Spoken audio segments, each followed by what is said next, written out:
If you're feeling disconnected or alone in your relationship, what can you do to bridge the gap and find yourself and your partner again? Or if you're coming up against an unhealthy repeating pattern, especially if you know that it's connected to something that you brought into your relationship from your past, how do you finally heal the wound and break the cycle? And why would you want to do all that? Because along with that transformation comes the joy, passion, and attraction that keeps relationships fresh and healthy year after year. You'll find out exactly how it all works in today's episode of Relationship Alive. This show is my offering to you to help you have the best possible relationship that you can. And if you are finding the show is making a difference in your life, please consider a donation to help ensure that we can continue. In order to choose something that feels right for you, just visit neilsattin.com/support or text the word support to the number 33444 and follow the instructions. And just so you know, every little bit helps. This week, I'd like to thank Sarah, Joseph, and Ruthanna. Thank you so much for your contributions to Relationship Alive. Also, if you can't spare a dime, that's cool. Just let people know about Relationship Alive. Not only is it powerful to help get the word out about what we're doing, but you never know when someone you know might need some help. And so by just telling people about Relationship Alive or posting it on Facebook, it just helps put it into people's awareness. So when they are looking for help in their relationship, and so many of us are, and it's not the kind of thing that we broadcast on Facebook, right? But if you are looking for help and you know about Relationship Alive, then that can be such an important and valuable resource. So thank you for doing your part to get the word out about Relationship Alive. And I've also seen some really great new reviews coming in on Apple Podcasts and iTunes. I really appreciate your writing. And if you have a chance to do that as well, that would be amazing. If you haven't marked the date on your calendar yet, how about coming to Portland, Maine on June 6th, 2019 to catch Relationship Alive live with Terry Real. He's going to be here in an intimate setting to have a conversation, to take your questions. We're also going to have musical guest Katie Matzel, who's a local superstar here in Portland, Maine. And it's all in an intimate setting with less than 200 seats. It's going to be a really fun, powerful night. To get more information, just visit neilsattin.com/tickets. And finally, I just want to remind you that we are going to be talking about some deep stuff in today's show. And when you're wanting to chat with your partner about something really deep and powerful and meaningful and stay connected, it is helpful if you know the right way to do that. So in order to make that easier for you, I've put together a guide with my top 3 relationship communication secrets. To download the guide, all you have to do is visit neilsattin.com/relate or text the word relate to the number 33444 and follow the instructions. The guide is free, and these are some of the things that are a little bit counterintuitive or not obvious, but will help you find understanding and connection when you're communicating with your partner, no matter how challenging the topic. If you have any other questions, you can always find us in the Facebook group, which is the Relationship Alive community. That is free. And I think that is it. So let's get on with the show. Hello and welcome to another episode of Relationship Alive. This is your host, Neil Sattin. It's been my mission to bring to you the most powerful healing modalities, the most powerful ways for you to find yourself in a deeper state of connection with the people in your life that matter to you most.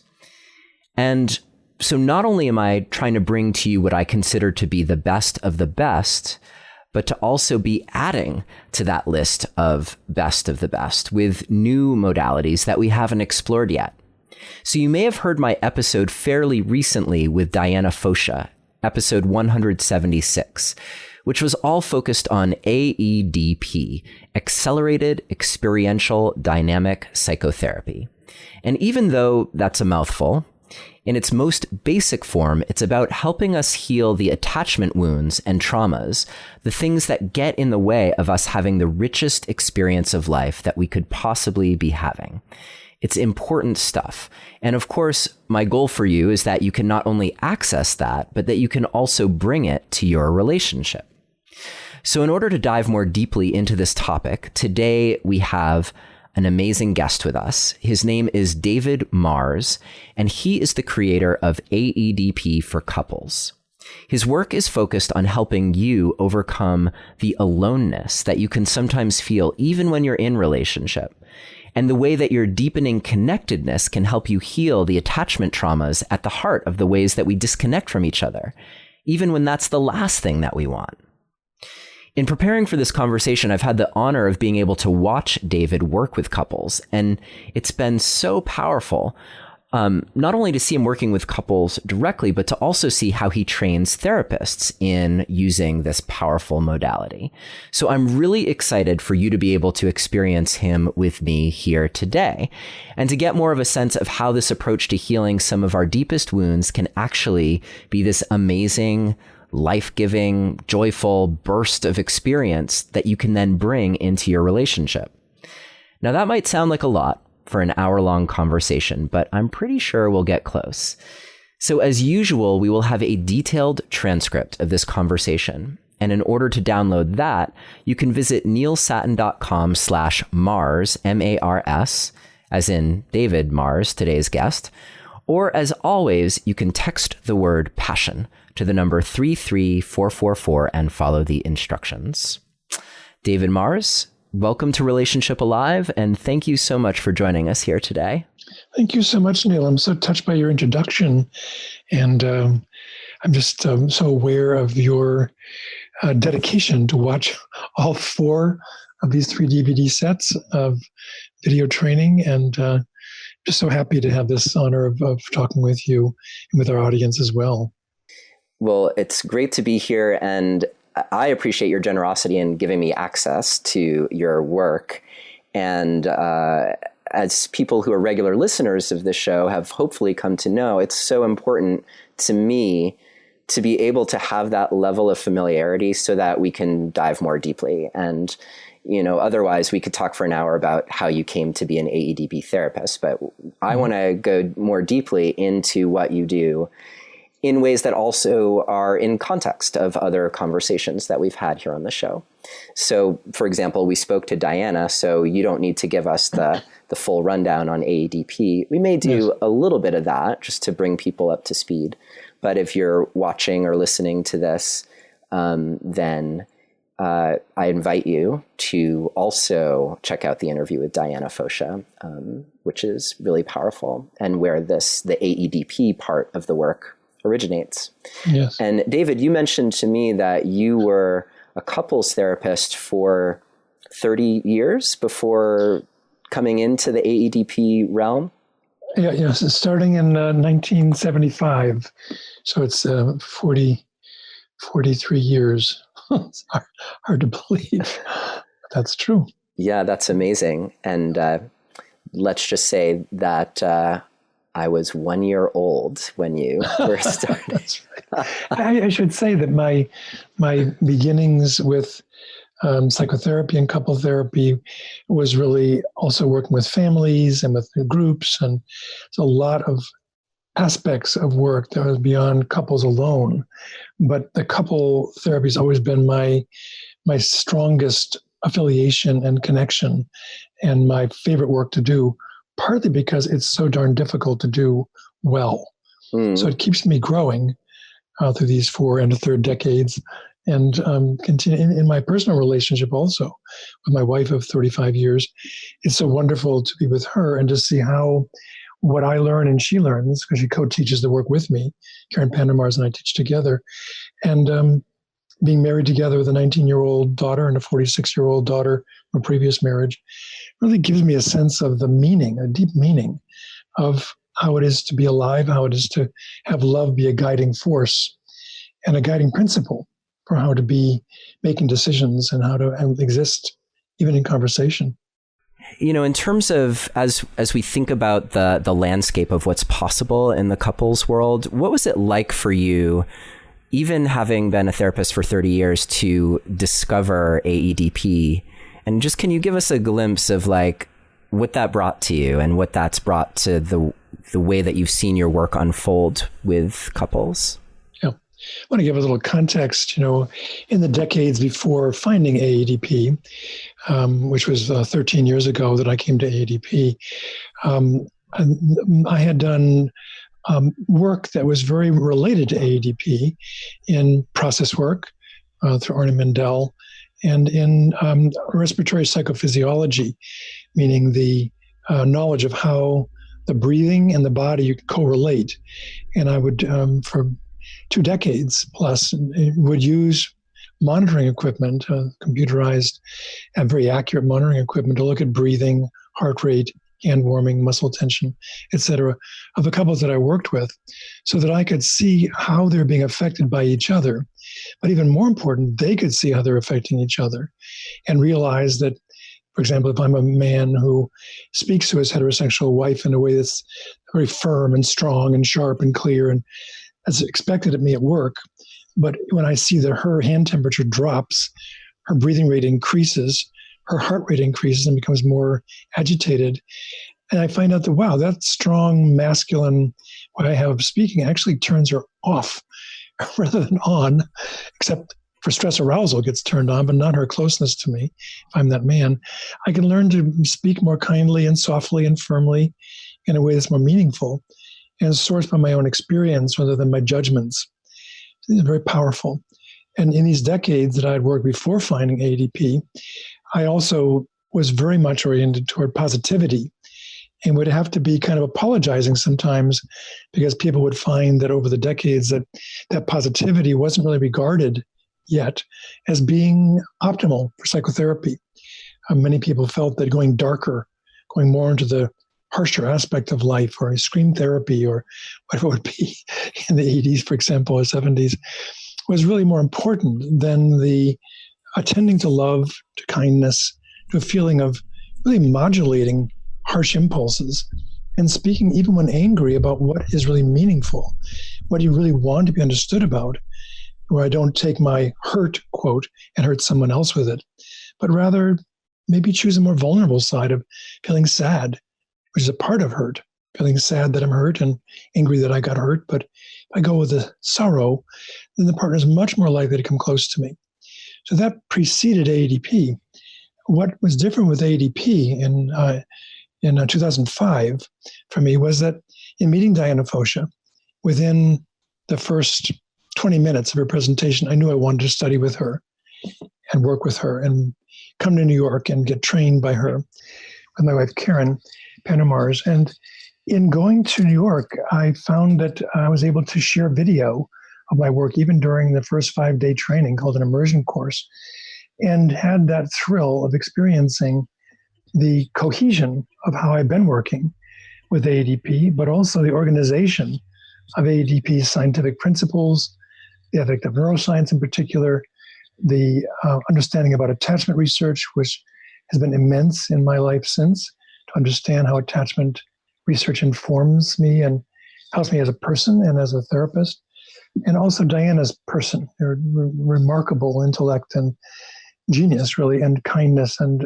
humbleness, an odd package to find in a person, was so inspiring to me that within a few years of study and intense work, I was able to become a faculty. I guess it was 4 years or so, a really intensive study and supervision with Diana. And so the quality of the felt experience of love that I already started with got more deepened by understanding how the work of AEDP, accelerated experiential dynamic psychotherapy, holds that for individuals, and to transfer that understanding into the couple work and adding to it my own background in biofeedback and understanding how the heart and breath and mind correlate with each other, and how we can enhance that loving vibe, which is literally a pulse wave from the heart that can be felt, that power is so gratifying to be part of an institution. The AEDP Institute in New York is so moving to be a part of. It's so, all the people in it, the 24 faculty plus Diana, are so resonant with the values that I hold. It's quite a joy. Yeah. I mean, if you get the sense of, like, I was watching these DVDs of you working and found myself moved to tears so many times, and laughing and or accessing, even like in a really sorrowful moment, like, you know, we'll talk about this in a minute, but so tapped into my own experience that I would be starting to cry, and then I'd notice, oh my goodness, the person in the video is also like on the verge of tears right now. Yes. So it's all about developing that. And so this is just watching DVDs. So imagine the power, right, of bringing that into how couples really learn to experience each other. Yes.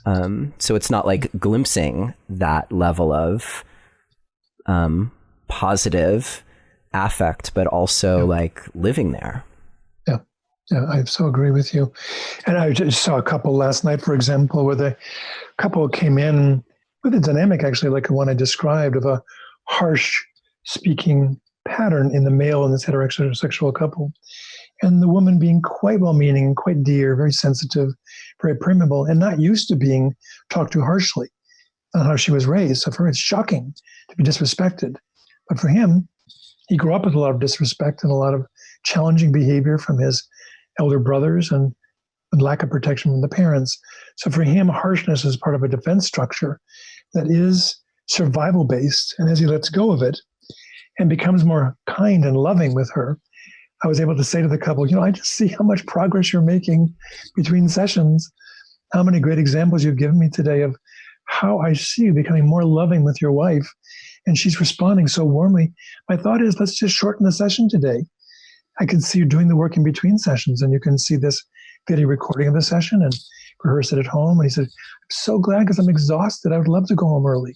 So a very unusual situation of knowing their work is between sessions right now with their 2-year-old son. And that's just a joy for me that the work comes home and shows up in the next session as evidence of the work really becoming part of the natural lived life of this couple. Yeah, that's an interesting feature of your work. And my understanding is that obviously it's not a requirement for couples to have their work with an AEDP for couples therapist videotaped. But that is something that you do encourage and it gives them the opportunity to see themselves in these sometimes less than ideal states with each other. Yes. And also to witness their transformation moments. And yes, absolutely. Yeah, that seems really powerful for the couples that choose to do that and choose to watch the videos that are taken. Yeah. It is true that in the therapists that I supervise and train, most do not videotape all their couples. But all videotape some of their couple work so they can get trained.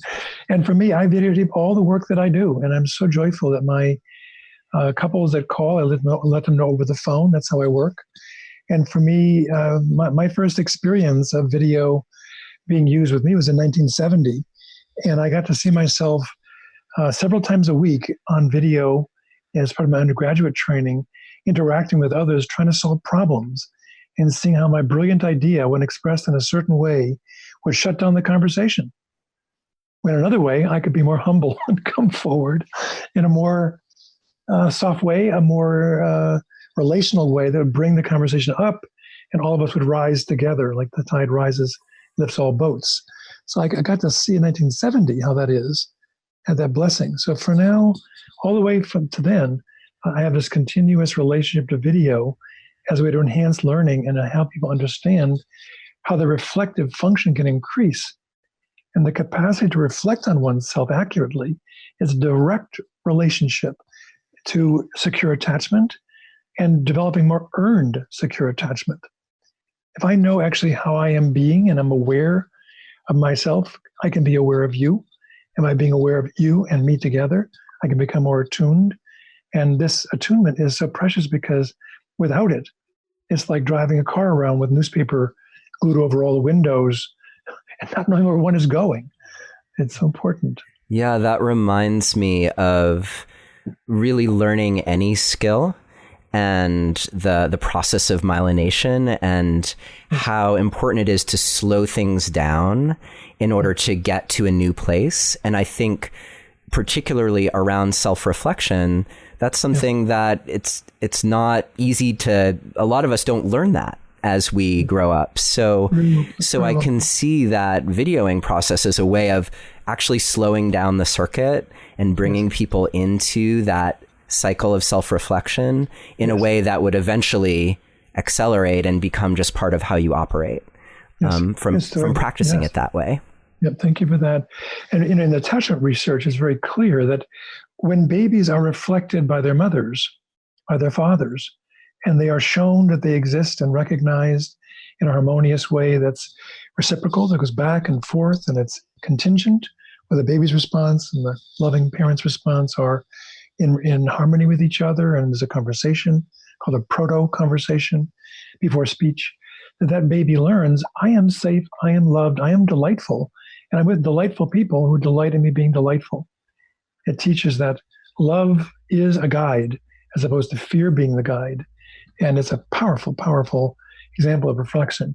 I wanted to mention something else, Neil, that you mentioned about couples seeing themselves when they're in dysregulated states and realizing how they unconsciously and habitually may drive their partner away rather than bringing their partner closer. What I also really enjoy is couples seeing each other in love, pinkening cheeks, reddening lips, eyes becoming more vivid in color, bright, like shining light, and seeing the light in each other and the love in each other, and learning to enjoy love. For many people, love was not something that they had joy with. Is love mixed with fear, love mixed with danger, love mixed with avoidance and dissociation. And so to find that love is safe to soak in, safe to send and receive, and visualize it on the video, visualize it and see more clearly how I can see love in my partner and feel love for my partner by choice. These are immense, immense powers to possess and to cultivate. Yeah, noticed over and over again as I was watching your work, the refinement with which you were able to notice what was happening in a couple and then to draw their attention, both the person maybe having the experience to their own experience that they were having, and then to bring their partner in, to invite them into the experience in a way that kept them in dyad with each other. Can you talk about that part of your process and why that's so important? Yeah, and having such an experience of delight that you've seen these videos and they're so dear to me. I've seen them so many times in the process of editing them and doing them, creating the workshops, etc. It's delightful to hear you. For me, there's something of great, great delight in being a bridge of consciousness, somatic consciousness, and to see the best in people and reflect the best of them back to them, and for them to see, hear, feel, sense, even know in their own movement that they are vehicles of love when they want to be, with increasing skill, with increasing pride, because it is such a deep, deep shame for people and deep sorrow to feel not competent to love. It's such a feeling, a loss that I can feel when I'm speaking of it. And that to be able to love, to be able to be loving and to be lovable, being loveable is a skill that many, many people did not learn to do. Survival is not enough, from my point of view. And thriving in this world, to me, actually really requires being able to love and be loved. And that's really, I think, one of the core elements of how I can help couples to see the best in each other and to see the moment of a smile before the frown appears to cover it. And just to be there as a open channel for the couples to see and hear and feel and sense each other more vividly in each session. Now, if I'm listening, then the question that comes up for me is, okay, but how do you address problems then if you're so focused on finding the goodness? I mean, the goodness sounds great. Yeah, sure. Right. So if you're having this kind of question, maybe one thing to ask yourself is like, how open are you to the experience of love? Like David was just talking about. And at the same time, yeah, because people come in, right, with big stuff. Absolutely. You cheated on me. You're always negative. You're right. Absolutely. One of the parts I really enjoy about couple therapy is the challenge of having a couple come in who already is coming in with a dryness, with an anger, with a revenge impulse, with feelings of bitterness, hopelessness, deep, even rage about, let's say, betrayal. And the challenge for me as a therapist to find the sweet spot with them in the first question I ask them, which is, what do you want with each other? What do you want to develop with each other, not for each other or to get from each other? What do you want with each other to experience should this therapy be successful? And the couple member might say, we just came in from an argument. I can't think about that right now. I said, well, I understand this is a transition that's difficult to make. I do see there's some tension between you, but all the more reason in this therapy to choose to remember what you want with each other, because that's our purpose in being here. We can certainly talk about what happened in the car before you came into the waiting area. But I would rather have you approach that in a place of loving each other and valuing each other and feeling that you are worth working this through to each other. And from this place, we can do great things of working out your conflicts. But only from this place of love can we do it successfully. So you're grounding them in that sense of, why are we here? And if this could work, what would we want with each other? Mm-hmm. And how would you help someone who, for instance, is really landing in a sense of like, wow, I'm struggling to even want to answer that question for you. Right. So in that case, I might say, I wonder if there's a part of you that wants to know what you want with your partner. Mm-hmm. And find that part of you that wants to be close to her. And just to suspend for the time being the doubting part of you or the angry part of you that is here. I understand. That's a real part of you. But for the time being, to practice a mindful choice, to occupy the place of choosing her. Just to take the moment now, if you will, please, just see her. Right now, as you see your partner, what do you love about her? Just set aside all the rest. Just find that 10% of you maybe that really is willing to do this and occupy this part of you. Yeah. What I find, Neil, is that it may be almost unbelievable to imagine people can do this the first session, but it is true. I have video to show it. When I have permission to teach from videos, it's very clear that people can choose love over revenge and love over aggravation or love over dissociation because they want to. They get better and better at it, yes. More and more complete at it, yes. Some people can get out one phrase of what they love about their partner, what they want with their partner, and the next non sequitur is what they're mad at them about. I just need to say, wait. So that lasted 20 seconds on the positive side. Please, will you go another minute? Just stretch to go a minute of being positive with your partner, what you want with your partner. Just 1 minute. And they go another 14 seconds with another complaint. I say, wow, okay, 14 more seconds. We're now 34 seconds in. See if you go another, 26 seconds and just be with this, that you really want something with your partner and just hang in. And I'm smiling when I'm saying this. I'm really getting how difficult it is, particularly in contentious couples who come often, or at least one of them, comes from argumentative family systems where learning to argue and have conflict was a skill. And to set it aside, as you could hear the armor clanking on the floor, to release that armor is scary. It's downright terrifying. Yeah.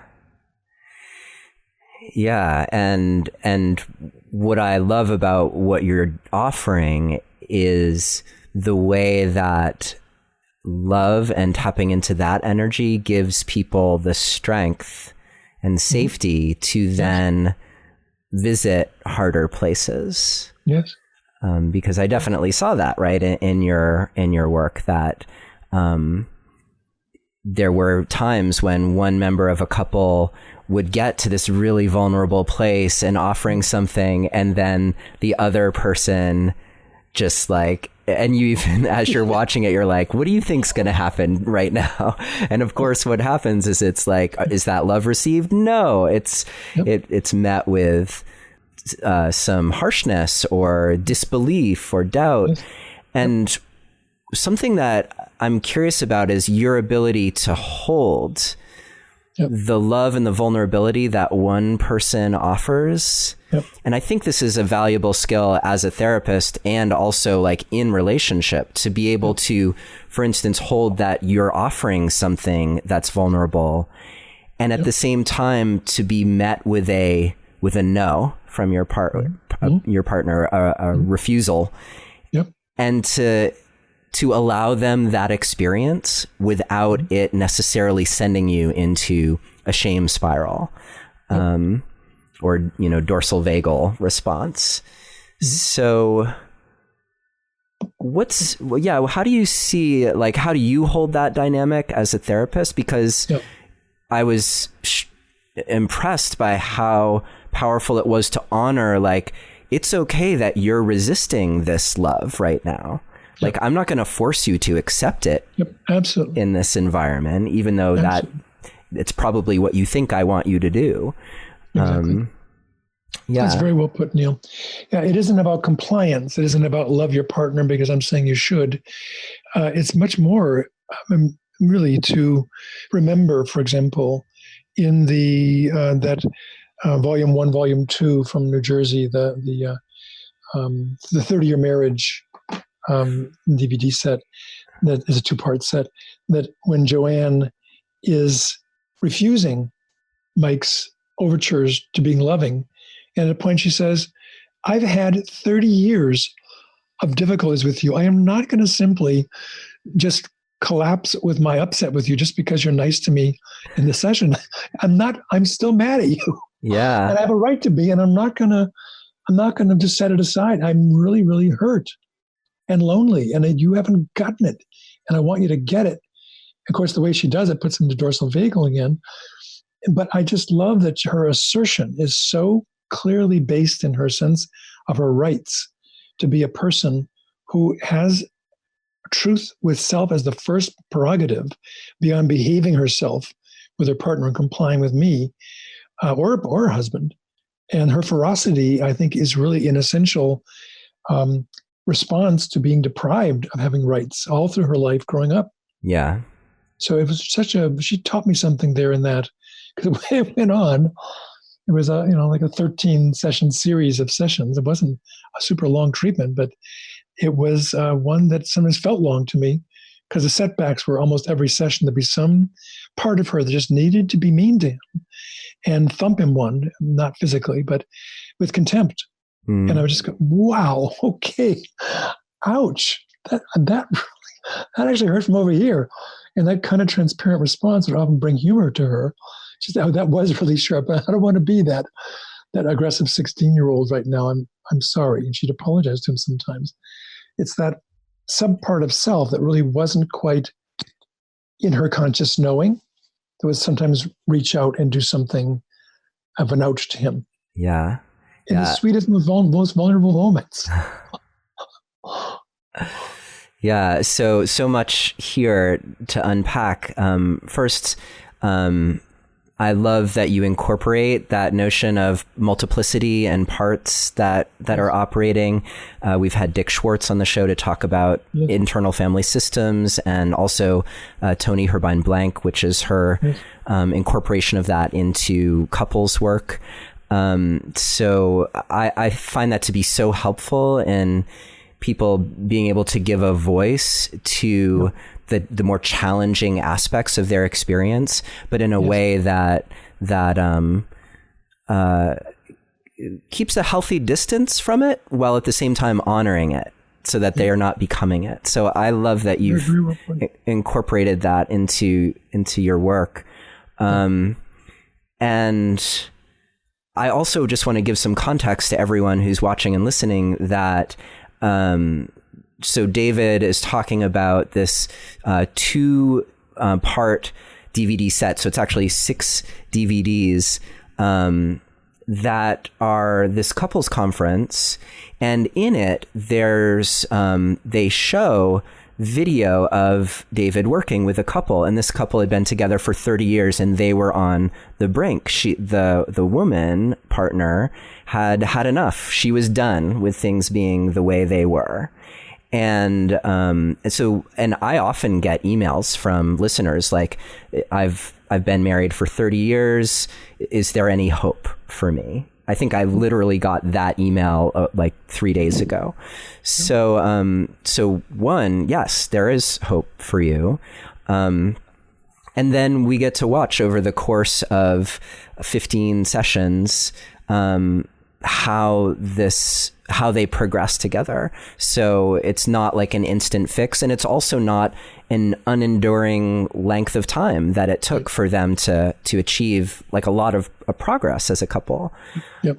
So just setting some context, the DVDs are amazing. And for if you're a therapist or a healer like that, immersing yourself in the approach like that is one way that I think would be super helpful for you. Can I add something to this? Please, Neil? yeah. I'm thinking about how Joanne and Mike, and they have given me permission to use their first names. Great. In discussing their work. They're very, very joyful about being of service in the world so that their couple experience inspire other couples to grow and develop past traumatic ways of interacting and deadening ways of interaction into ones that are really, truly conscious and enhancing. And that the couple was on stage with me, and in showing their videos, so they were being interacted with an audience of about 100 therapists in using language, I language like I use with them, like they use with each other, with the channels of experience, which are sensation, emotion, energy, movement, auditory, visual, and imaginal. And using these 7 channels along with I language, they could communicate about their internal experience, what's moving in them, what they sense in their bodies, what emotions are coming up, what kind of energetic experience they're having. And the intimacy of that speech with an audience of 100 therapists gets combined when the therapists are also speaking level, not speaking and pontificating, giving ideas or advice, but are actually being moved and speaking from their own experience of their own hope that's being opened in them by Joanne and Mike, and speaking from that hope and that joy and that honoring of Joanne and Mike for their struggle and for their breakthroughs and for their being present with us. They flew all the way from San Francisco Bay Area to New Jersey to be there at that conference.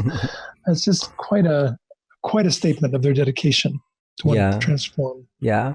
Joanne, just to revisit something we were talking about a moment ago, she mentions that one of the most powerful moments for her to witness was the moment where you, to say called her out isn't really exactly the right phrase probably, but you highlighted how she was coming at Mike in a very cutting way. And the beautiful way you said it, it was something like, are you perhaps mocking him right now?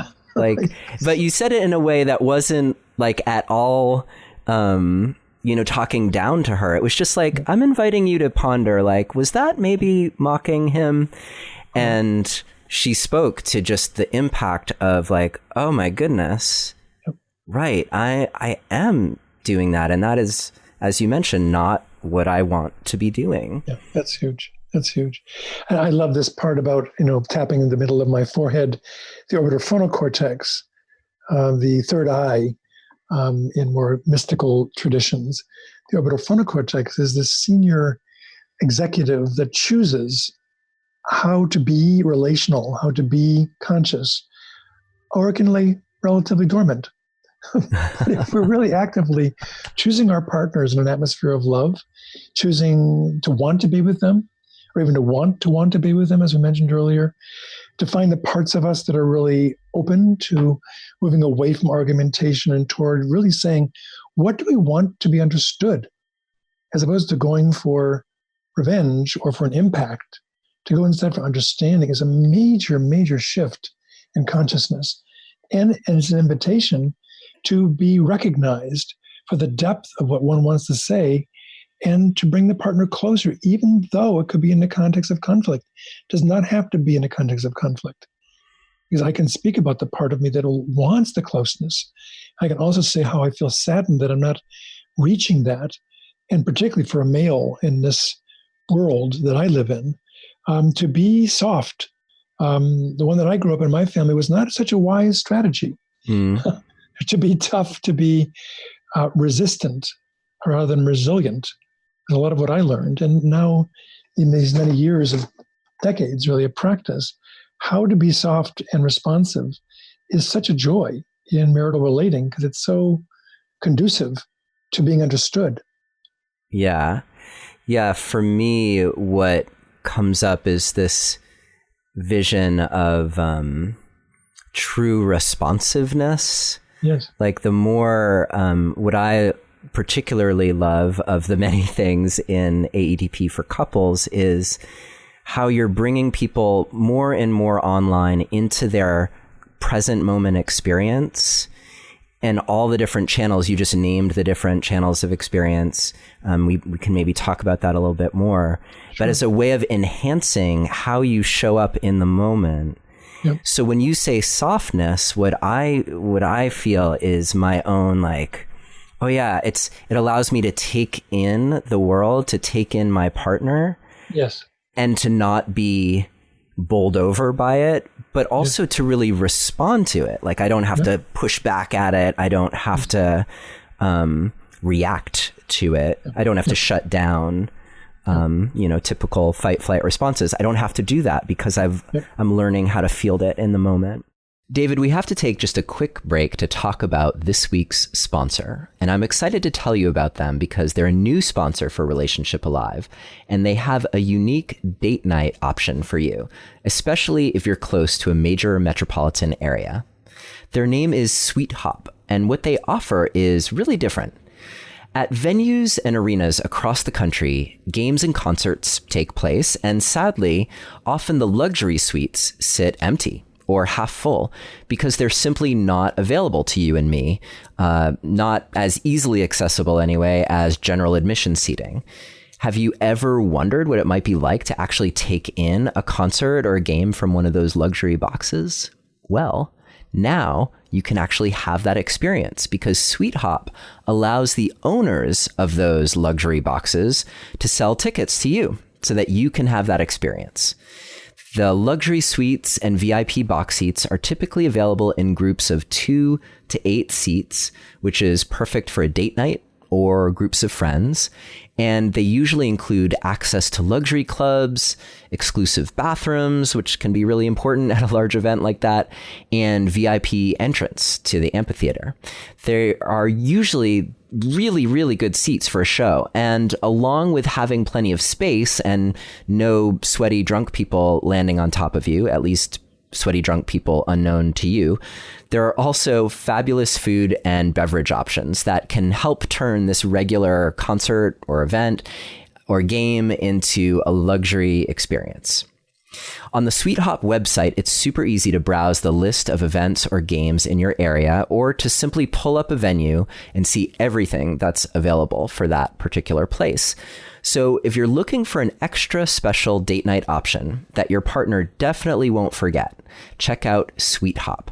Visit www.sweethop.com/date night to find an amphitheater and show near you. That's SUITE hop.com/date night. And thank you so much, Sweet Hop, for sponsoring this episode of Relationship Alive. And now let's get back to our conversation. I would love to hear from you what you feel are the unique features of AEDP for couples, and how people learn to experience each other, and how therapists learn to work with couples and be a bridge of consciousness, as you were mentioning earlier. Sure. Yeah, I'd be happy to talk about that. I want to spring from what I heard you just saying about when a person knows they don't have to do anything, they're not required to do anything. but it's simply a choice. That's the key to me about AEDP for couples. It's about choosing, about the freedom, the liberty, the liberation from feeling constrained. I must do something for you. For many people, already brings up a resentment and a hardening inside to submit one's own wishes to do the wishes and biddings of another. It's part of the control struggle that is phase 2 in marriage. First stage, falling apart into love, kind of disassembling into love, merging into love, being kind of losing our senses into love. For many of us is how we fell in love. Not all, but for many. And that merger state moves into the next state, which is control phase. Who's in control of it? Who's driving this bus? It's me. No, it's me. I drive with the kids and you drive at work. It's how do we actually have a life with 2 steering wheels in the vehicle and not have it be a battle? There's something about the quality that for me is in AEDP for couples that is symbolized by a marriage ritual where there are 3 candles, and that the 2 lit candles are the candles that represent each of the couple members, be they same sex or heterosexual, and they come forward and they light together. The middle candle represents the marriage, but they don't blow out their separate candles. In some ceremonies, the individuals blow out their candles and the union is all that's left.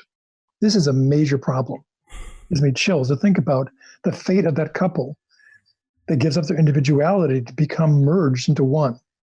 And for me, it's a mess that's invited. Where one couple gets absorbed, one couple member gets absorbed into the other perhaps and submits to the other. And the dying of the self is a tragedy that does not go well for most couples in my experience. So when all 3 candles are lit, both individuals are thriving and bringing light into the world and to each other, and the middle candle of their marriage is also doing this. That the children in that come from that marriage can be, if there are children that come from it, can be loved and loving and feel the joy of the parents shared with them as well. So it's part of that AEDP for couples model that it's the guiding light of love, the consciousness of love, and the guiding principles of the whole body, mind, heart, and gut, helping the couple members to discern what is right action. What is the correct and wise way to be right now with you, my partner, my beloved, my chosen one? How do I be with you in a way right now? Because my habit right now would lead me into another direction that I know is going off a cliff of sorts. We're going to run into a brick wall of sorts. That habit is not my friend right now. How do I, in this moment of activation, of anxiety, of pressure, how do I find myself, of exhaustion perhaps? How do I find myself freshly, consciously, and be guided by my own body to do the unthought known? That's something that I haven't even given thought of yet, but it suddenly springs to awareness. I can be like this with you. It's an act of creativity. And that creativity in living is so much part of how we humans, in fact, all sentient creatures, can be creative. And I'm thinking about hummingbirds, for example, who are so, to me, remarkable in their durability and resiliency to get through storms and cold and rain and to still be there the next day at the hummingbird feed or at the Mexican sage getting sap from the flowers.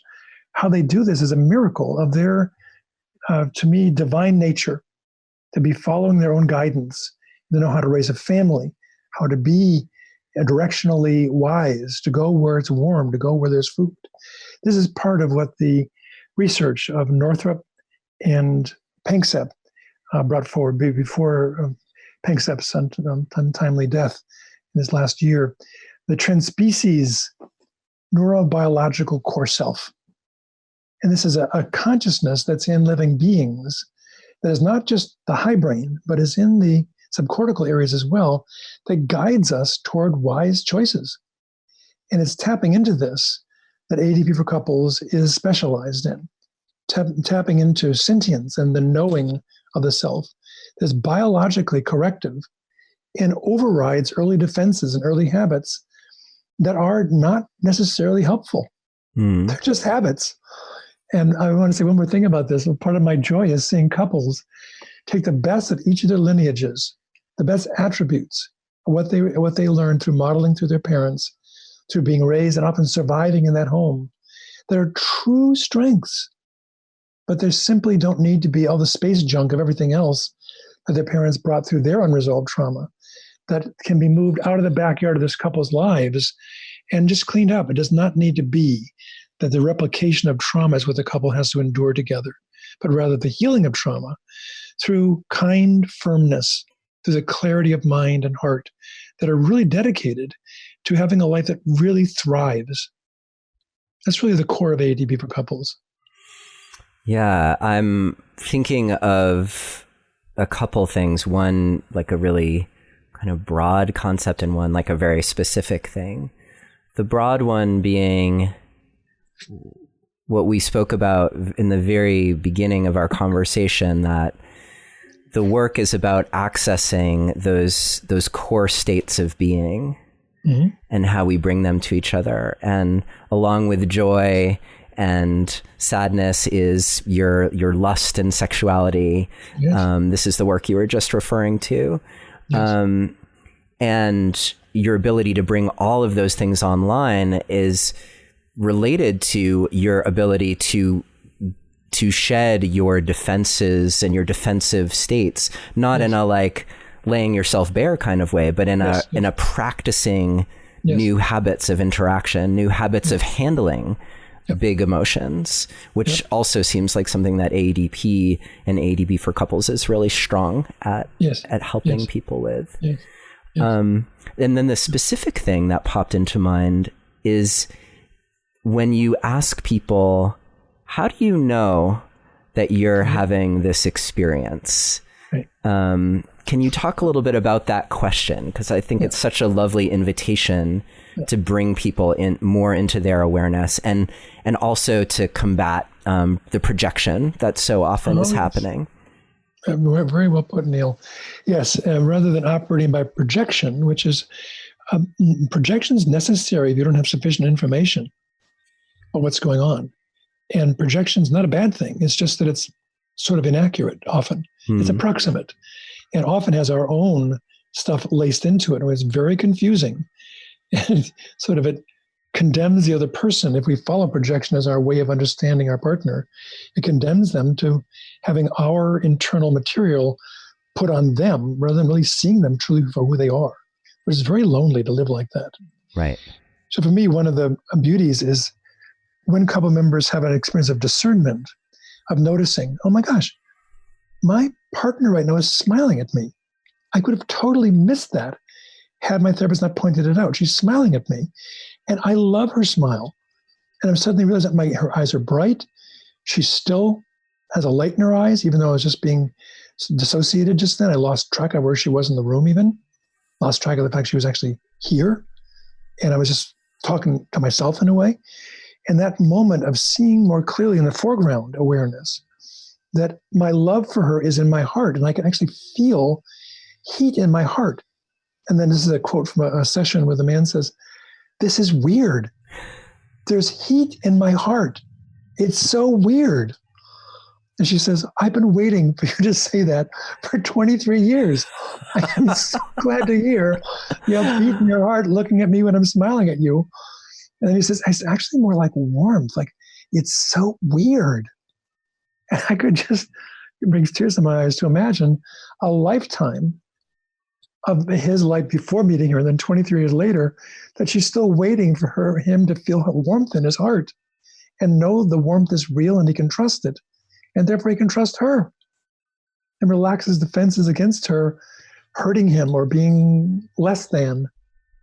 And there's something so liberating that moment changes everything. Mm-hmm. Once the feeling heart isn't just a pump, it's actually a heart that feels and knows that sentience of being is with him. This is not a man who studies consciousness. He's a businessman. It doesn't matter. You could be a military person. It could be a dentist. It could be a doctor. Whatever it is, we all have hearts of knowing, particularly if we entrain ourselves to listen to them and hear our whole bodies, how they can speak to us, and get this tingling in my fingertips I'm having right now as I'm speaking with you, Neil, as an energetic state that relates to the excitement I feel in this conversation. And that if I can relax myself a little bit and slow my speech, I can feel my heart movement. I can start to notice how my muscles can start to relax. Or I can start to let my excitement tone down some so that I can feel more of the sense of groundedness in my chair, the sensation of my chair seat and my chair back behind me and the floor beneath me supporting me. I can feel I'm really here, more grounded with you. I begin to hear that in my voice prosody, so the auditory channel starts to come online. I can feel the deeper resonance of my voice coming in. It's a quality of this self-reflection in this moment that is so much about the sensations, the movement, the auditory, the visual, the whole imaginal field that come alive in me when I imagine the possibility of this being heard by so many of your listeners.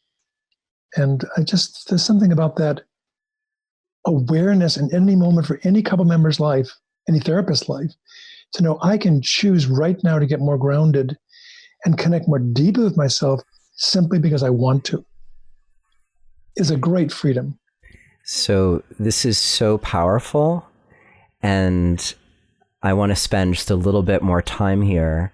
And the invitation for you listening or watching, if you're watching, is to tune into each of these aspects of your experience, because at any given moment, you can bring your awareness to them, and that will help do what David has been talking about, to bring you more into a sense of presence with your partner and more of a knowing. How do I know that my partner trusts me right now? How do I know that I'm safe with them? How do I know that I'm angry? Yes. How do I know that they're angry with me? Because I might be interpreting something that isn't actually happening. So, and to be clear too, like, you use these channels of experience in the therapeutic way as well, because by, as a therapist, being able to tune into what's happening in your experience and the overall field experience of what's happening between you and your clients, you're able to wake up in them all of these dimensions of their experience with each other, to things that are happening in their body that they may have not even been aware of. Yes. Thank you for that, Neil. I'm aware of this two-part way that I can interact with a couple. One is, how do you know that right now you're feeling sad? Or I could even say, how do you know that the wetness on your shirt and the wetness on your cheek is saying something to you? And the person literally says, really? Oh, right. My cheek is wet. Right. I guess I'm sad. Oh, I am. I'm sad. Oh, and then he says to his daughter, who again, his stepdaughter, who is on a video monitor, because it wasn't really safe for her to come into the session because they had such rancorous exchanges with each other. She's on a video monitor instead on Zoom, as we are in this session, you and I. And he says, I'm sorry that I hurt you. I'm sad that I hurt you. And she's so shocked, because his boarding school in Britain didn't train him to be this way. The beatings that he got from age 7 on taught him to never cry.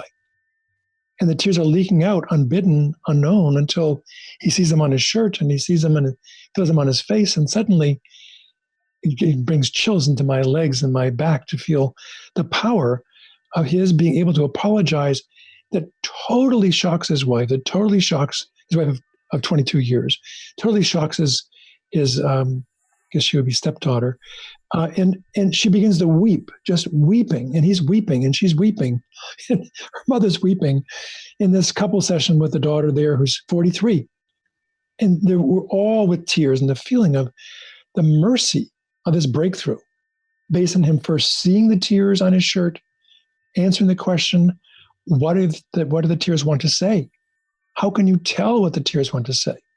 And suddenly this apology comes completely out of the blue, in a man who, quote, does not apologize, particularly not from the heart. I could say as him, I'm sorry you feel that way, which is not an apology. But in this case, that dearness of his true self, the true core neurobiological self of him, breaks through the defenses, and suddenly his face is soft, his eyes are loving, and his wife and daughter get to see him At this moment, she's his daughter, not a stepdaughter, but she really is in this united experience that she wants to be in with them as part of family. And the reunion happens this way. It's just so touching. Yeah, I can feel that is an example of how we transform in an instant. Yes. Yeah.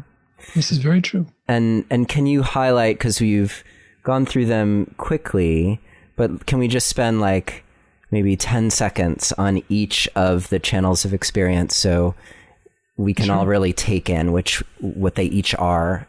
Sure. Yeah. Yeah.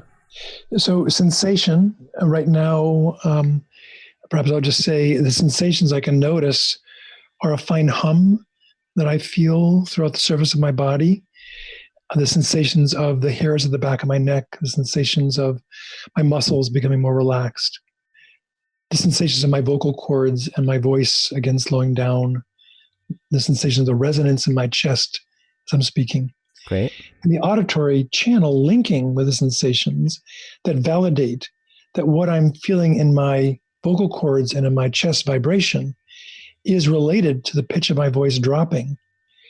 And the quality of hearing my own breath coming in, the friction of my breath, is part of that auditory channel that helps me to pace myself in my breathing, which is central to self-regulation as a therapist or a partner in a marriage.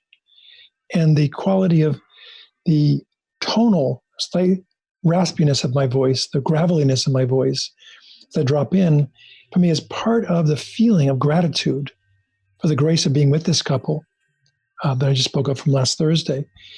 And to think of the channel of emotion: mad, sad, glad, scared, disgust, and surprise are the 6 categorical emotions. Many of us have one emotion that we specialize in, that we can really access and regulate quite well. Perhaps there are other emotions that we don't do quite as well with that are very difficult for us to regulate. But to be regulated in all 6 emotions is part of the goal of AEDP for couples and AEDP. To be able to be with surprise, for example, and say, my gosh, I was surprised you said that. And now I'm still surprised you said that. And I'm still feeling the delight in surprise that I'm having this experience with you right now, Neil. It feels so joyful and so connected. And to feel surprise is not a fleeting moment, but one that I can continue to experience again and again as the surprise of the enlightenment of moments that are so precious and dear because they are literally unbidden. They just come sometimes. And if we go on, like, surprise really is one of the categorical emotions that is most often missed by therapists because it happens and comes and goes so quickly. Mm-hmm. The present tense experience of surprise can remain for a lifetime. The surprise, for example, when I'm 13 years old and I'm really asking for a sign that God exists, and suddenly I feel and see and sense energetically, am filled with this purple energy above my solar plexus, just between my heart and my gut. And this stays with me today at age 67. It's 13 years old. I am 13 years old in this hand-dug cave, and I have this energy of response, of this powerful, powerful combination of imaginal, seeing the purple energy, the body sensation of the energy filling my whole body as light, the body sensation throughout my body, still now, feeling the head-to-toe experience of being occupied by a sense of some deep surprise that also is something was so deeply longed for and wanted as a sense of validation that I'm not alone. So when we think about the emotion of this, for me, it's a combination of the gratitude and the sadness of having missed that in the previous 12 and a half years of my life, and now to feel that joy and connection with still having this as a presence. So in terms of, we covered now sensation, energy, emotion. Talk about movement. As I'm counting these out, my fingers are involuntarily automatically showing a counting of 4. And these movements are moved by the anterior cingulate in the brain unconsciously, but they inform what I'm saying. So I move from my heart out to you, the audience, to be able to know I'm really wanting to come from my heart and speak some knowing that I deeply, deeply care about AEDP for couples and about love and the healing power of love. and how hand gestures can also be involuntarily showing push away or put down or harsh measures of threat that are unconscious and seen by the other more clearly than by the self often. It's part of the value of tracking movement channel. To my mind, it's the most unconscious of all channels, and because it's also clearly visible that it's happening to others, but maybe not to us. So we have sensation, emotion, energy, movement, auditory, and imaginal. Let's speak about the imaginal channel. The imaginal channel contains the other 6 channels. I can have imagined emotion. I can have imagined experiences of moving, of being free when I'm feeling stuck. And I can imagine my couple member and I being joyful, my married partner, Karen, and I being joyful. And in that imagining of joy, I bring the biochemistry of joy into my body. The oxytocin, the dopamine, the acetylcholine come into my body, and my brain cells, all the neurons of my body are affected by the imagination of love being pure and true and reliable and resilient. So for me, it's an upwelling of combination of energetic thrill and emotional gratitude that it's possible to be 35 years into a marriage and be joyful about it and feel tears in my eyes, sensation of tears in my eyes, that we have this, not that it's a permanent, that could be just uncultivated, because marriage always needs to be cultivated. In my mind, either a marriage is improving or devolving at any moment. At any moment. This is not a guarantee. Oh yeah, we're set now. There's no set part of it for me. It's a living organism. So for me, that's the channels of experience. I'll just say them again: sensation, emotion, energy, movement, auditory, visual, and imaginal. I didn't overtly say the visual part. Just want to mention the visual channel is so central to us humans, to see eye expressions, to see facial coloration, to see markers of tension in ourselves and others, and to be very conscious about our own peripheral vision of our movement. So I'm aware of what I'm actually signaling. It's a great gift to know what I'm actually signaling to my partner or to someone else in a grocery store or whatever. How am I actually showing myself? Yeah. Yep. Perfect. Thank you for giving us the rundown. And I like too, in terms of the imaginal, I love that it contains all of those. And I also find that there's such a gift often in those images that come to us. I often offer those in my coaching sessions with clients, and Chloe and I, that's part of how we interact with each other, my wife. This image just came to me of blah, blah. And so often that has a really positive and deepening impact on our interaction. Absolutely. Yeah. What a transcendent function to have to share between you and Chloe. We're lucky. Yeah. Absolutely. And we practice it, as you were just alluding to. It requires attention. David, before we go, this has been such a rich conversation. I could talk to you for another hour easily, because this time has flown by. Hopefully we will have the chance to talk again. I hope so. First, I do have a question for you, but I'm wondering, let's just talk about how people can find out more about your work, and if they want to work with you or if they want to train with you, what's available to them? Well, there's a website, the Center for Transformative Therapy's website, which is the URL is CFTT site. So it's CFTTSITE.com.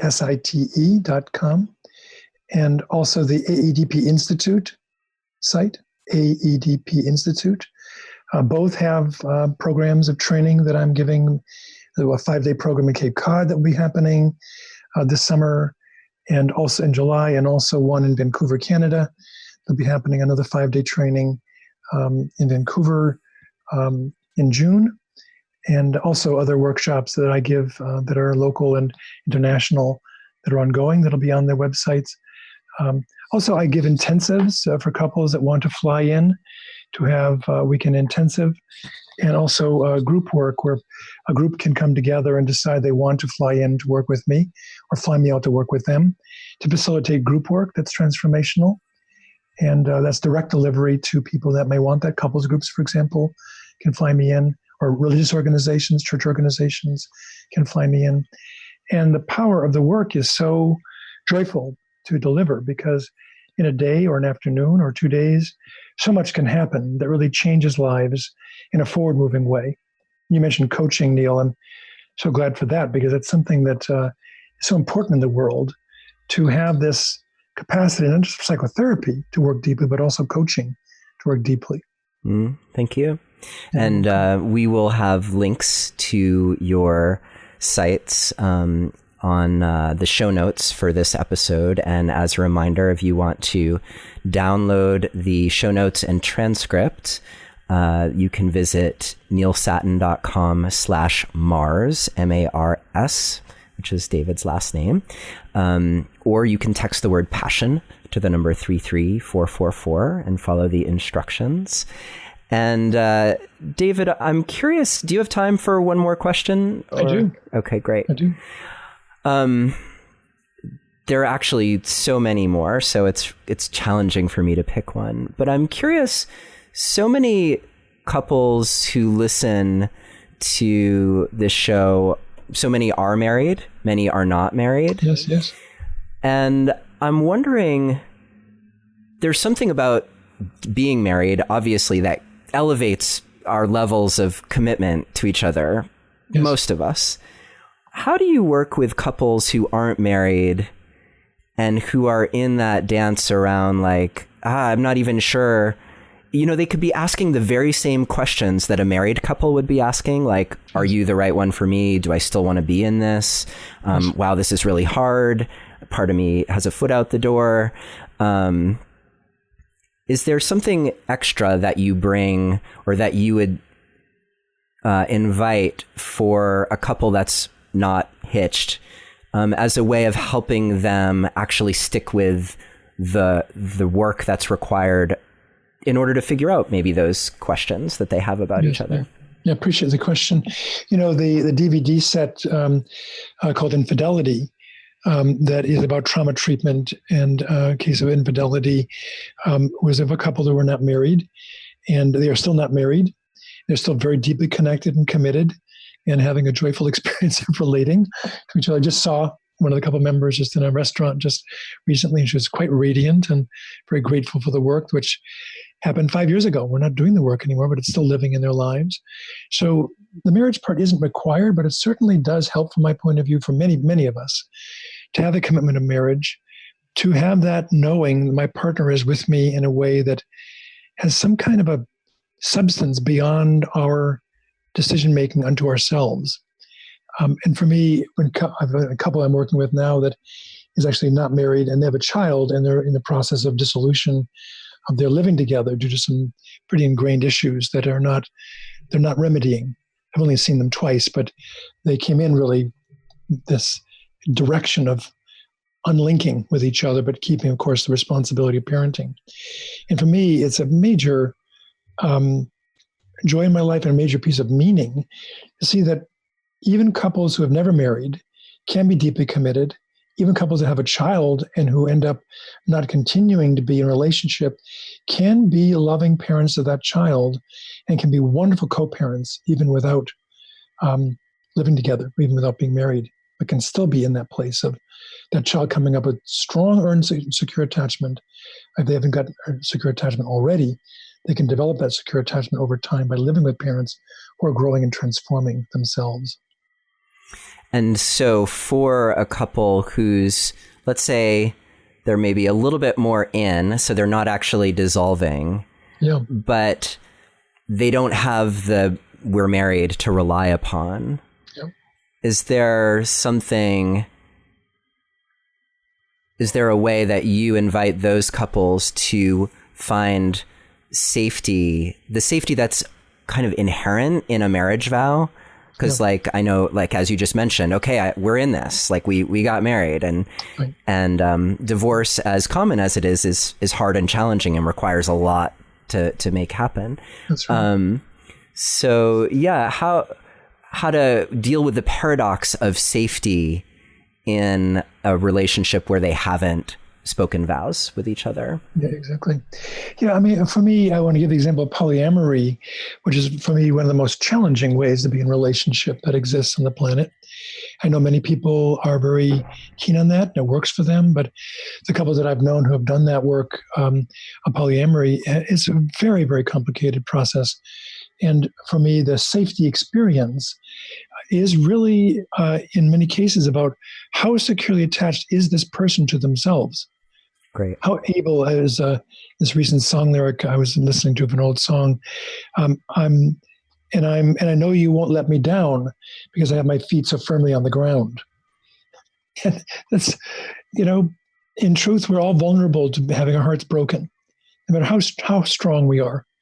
And it's one of the greatest agonies that can be to have a lost love, in my experience, and also in research as well.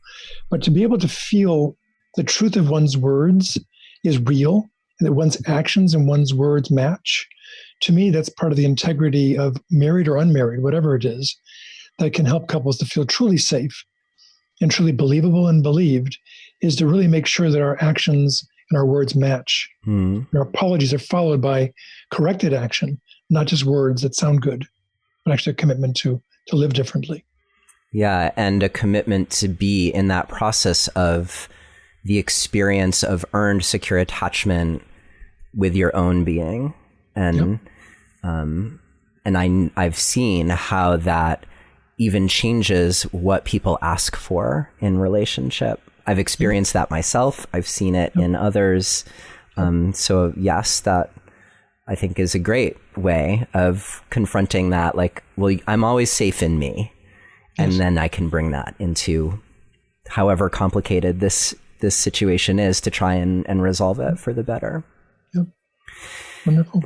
David, it is such a treat to have you here. I really appreciate your time, your wisdom, your work. AEDP and AEDP for couples is such a powerful modality.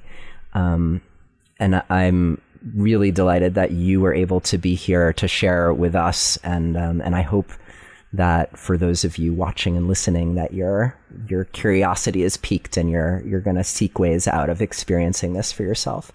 But David, I have such appreciation for your work in the world and the way that that's rippling out from here and from the other ways that you're training people and working with people. It's super powerful. Thank you so much. What an honor to be in this conversation with you and to be asked questions I've not been asked before. Oh, good. Joy to be with you. And I hope we get to speak again in another podcast another time. Great. We'll make that happen for sure. Okay. Thank you for listening to another episode of Relationship Alive. If you like what you've heard and want to make it easier for other people to find out about us, please take a moment to subscribe to our podcast and to rate and review us on iTunes. If you have questions or comments or want to continue the conversation, you can always join our Relationship Alive community Facebook group. And for more information about today's episode, visit us online at neilsattin.com/podcast. Or you can always text the word PASSION, PASSION, to the number 33444 for more information. Finally, do you have a burning question that you're hoping we can have answered here on Relationship Alive, either for a future or past guest? Let me know and I'll see what I can do. Take care and see you next time.